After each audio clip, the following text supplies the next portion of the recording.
Assalamualaikum warahmatullahi wabarakatuh. Alhamdulillahirrahmanirrahim. Kita berjumpa lagi di semester genap tahun pelajaran 2020-2021. Ini melanjutkan pelajaran kita pendidikan agama Islam di kelas 11. Semoga siswa-siswi semuanya tetap dalam lindungan Allah SWT dan tetap semangat belajar dalam suasana wabah COVID-19 ini. Baiklah, kita lanjutkan pembelajaran kita, yakni pembahasan tentang saling menasihati dalam Islam. Pada dasarnya setiap muslim diperintahkan untuk melaksanakan dakwah sesuai dengan kadar kemampuannya. Banyak dalil yang menyebutkan kewajiban dakwah bagi setiap individu mukmin, seperti diterangkan dalam Al-Quran surah Ali Imran ayat 110 yang berbunyi, kuntum khaira ummatin ukhrijat linnasi ta'muruna bil ma'rufi wa tanhauna 'anil munkar wa tu'minuna billah. Artinya, kamu adalah umat yang terbaik yang dilahirkan untuk manusia, menyuruh kepada yang ma'ruf dan mencegah kepada yang munkar. Berimanlah kepada Allah Subhanahu wa taala. Jadi di sini kita sebagai umat Islam, ini umat yang terpilih, yang terbaik, yang mana diberi tugas oleh Allah Subhanahu wa taala untuk menyeru kepada umat manusia, yaitu kepada yang ma'ruf, yang artinya adalah kepada suatu kebaikan, dan menyerukan dalam rangka mencegah kepada yang mungkar ataupun kepada yang keburukan. Di dalam Islam ada beberapa macam yang dilakukan untuk menyeru kepada kebaikan. Yang pertama yaitu adalah khutbah.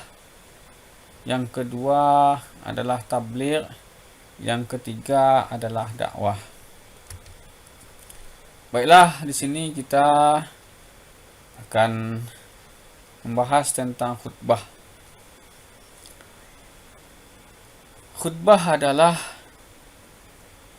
memberikan nasihat agama dalam kegiatan ibadah, seperti khutbah solat Jumat, kemudian khutbah solat hari raya, kemudian ketika melaksanakan wukuf, pelaksanaan ibadah haji, dan ada lagi khutbah nikah. Orang yang memberikan khutbah itu disebut dengan khatib. Khutbah lebih bersifat satu arah, yaitu hanya khatib saja yang berbicara, yang lainnya mendengarkan. Jadi khutbah ini sifatnya satu arah. Apabila dalam pelaksanaan solat Jumat, solat hari raya, itu apabila khatib naik mimbar, maka jamaah tersebut hendaknya diam, karena jika jamaah berbicara, maka solat pada hari itu adalah dikenal dengan lagho atau dengan istilah sia-sia. Jadi sia-sia berarti adalah tidak ada bernilai ibadahnya pada hari itu. Dalam sebuah hadis dikatakan faiza khatibu alal mimbar, apabila khatib naik mimbar, fala yatakallam ahadukum wa man yatakallam, maka hendaklah diam. Faqad lagha wa man lagha fala jumu'atalah, apabila berbicara maka Jumat pada hari itu adalah lagho, yang artinya adalah sia-sia. Berikut hal-hal yang harus dimiliki oleh seorang khatib. Yang pertama, harus memahami akidah yang sahihah, yang benar, sehingga tidak menyesatkan umat. Jadi seorang khatib itu harus memahami akidah, memahami tentang keimanan. Kemudian harus memahami fikih sehingga mampu membimbing manusia ke jalan yang benar, yang lurus. Jadi memahami fikih, memahami hukum di dalam Islam. Yang ketiga, harus memperhatikan keadaan masyarakat dan mengingatkan mereka dari perilaku yang menyimpang. Jadi seorang khatib itu harus bisa memperhatikan keadaan masyarakat sekitarnya dan harus bisa memperingatkan apabila ada satu perilaku yang menyimpang, yang tidak baik di dalam kehidupan bermasyarakat tersebut.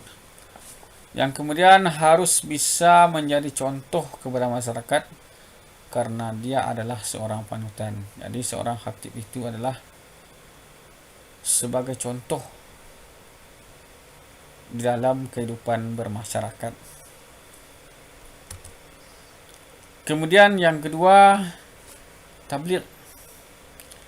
Tabligh berarti menyampaikan, memberitahukan kebenaran kepada orang lain. Tabligh dapat bersifat dua arah, saling berdiskusi dan penyampaian pemesan masalah. Banyak yang menyangka bahwa tugas tabligh hanyalah tugas ulama saja, bahwa sesungguhnya setiap orang yang mengetahui kemungkaran yang terjadi di hadapannya, ia wajib mencegahnya ataupun menghentikannya.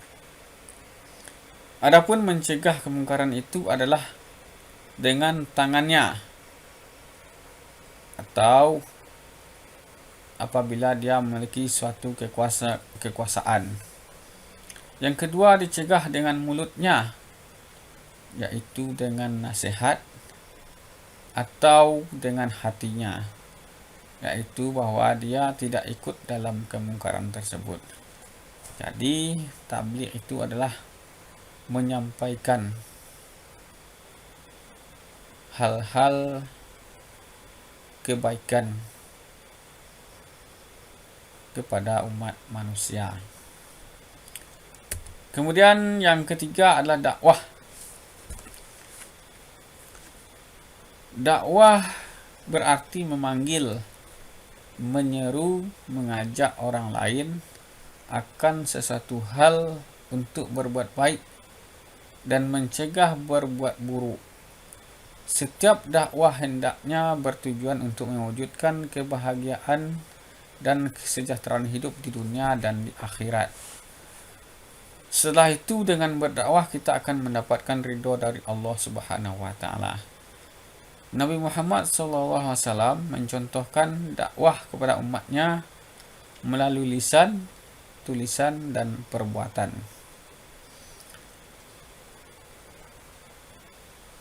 Yang biasa dilaksanakan pada saat sekarang ini ada dua cara, yaitu dakwah secara lisan yang dikenal dengan dakwah bil lisani. yaitu dengan cara berkata-kata seperti ceramah agama, seperti tabligh akbar, dan sebagainya. Dan cara yang kedua adalah dakwah yang dilakukan dengan perbuatan atau dikenal dengan dakwah bilhal, seperti menyantuni anak yatim, menyantuni fakir miskin, menyumbangkan untuk fasilitas sosial seperti pembangunan masjid, sholat, rumah sakit, sekolah, dan sebagainya. Itulah dakwah secara bilhal. Demikian pertemuan kita pada kali ini. Lebih dan kurang mohon maaf. Wassalamualaikum warahmatullahi wabarakatuh.